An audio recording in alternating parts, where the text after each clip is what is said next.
السلام علیکم دوستو، جب ہمارے نبی صلی اللہ علیہ وسلم پیدا ہوئے تو پورے مکہ میں خوشیوں کی لہر دوڑ اٹھی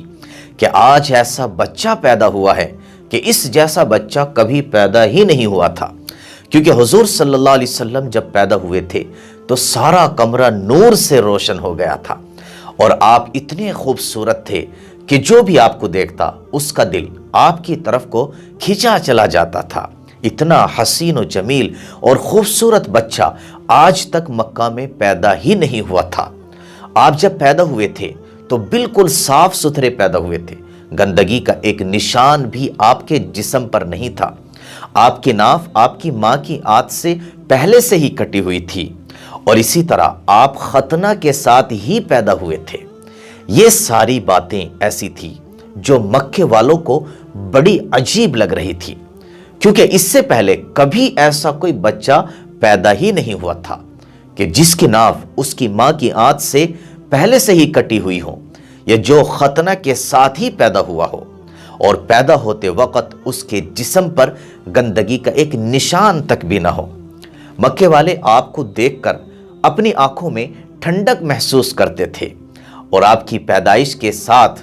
ہونے والی ان کرامتوں کے بارے میں سن کر بڑی بڑی باتیں کیا کرتے تھے کہ یقیناً یہ کوئی عام بچہ نہیں ہے، ایسا لگتا ہے کہ اس بچے کی تو شان ہی نرالی ہوگی، یہ تو کوئی فرشتہ صفت انسان لگتا ہے۔ دوستو، حضور صلی اللہ علیہ وسلم صبح صادق کے وقت ربیع الاول کے مہینے میں پیر کے دن پیدا ہوئے تھے۔ آپ کی پیدائش کے بعد 7ویں دن آپ کے دادا عبد المطلب نے آپ کا عقیقہ کیا تھا اور عقیقے کی تقریب اور پروگرام میں تمام قریش کے لوگوں کو دعوت دی تھی اور آپ کے دادا نے آپ کا نام محمد رکھا تھا۔ تو قریش کے لوگوں نے عبد المطلب سے کہا، اے عبد المطلب، آپ نے اپنے پوتے کا نام ایسا کیوں رکھا جو آپ کے باپ داداؤں اور آپ کی قوم میں سے اب تک کسی نے نہیں رکھا تھا؟ تو عبد المطلب نے کہا کہ میں نے یہ نام اس لیے رکھا کہ زمین و آسمان اور ساری کائنات میں اس بچے کی سب سے زیادہ تعریف کی جائے۔ انسان، جنات، چرند، پرند سب اس کی تعریف کے نغمے گائیں،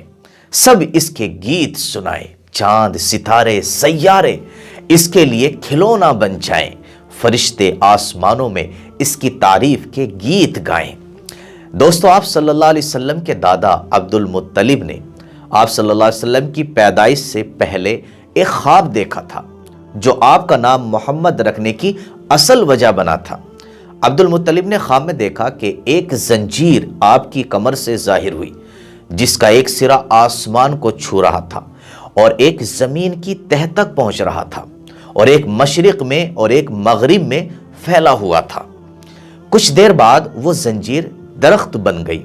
جس کے ہر پتے پر ایسا نور تھا جو سورج کے نور سے 70 درجے زیادہ تھا۔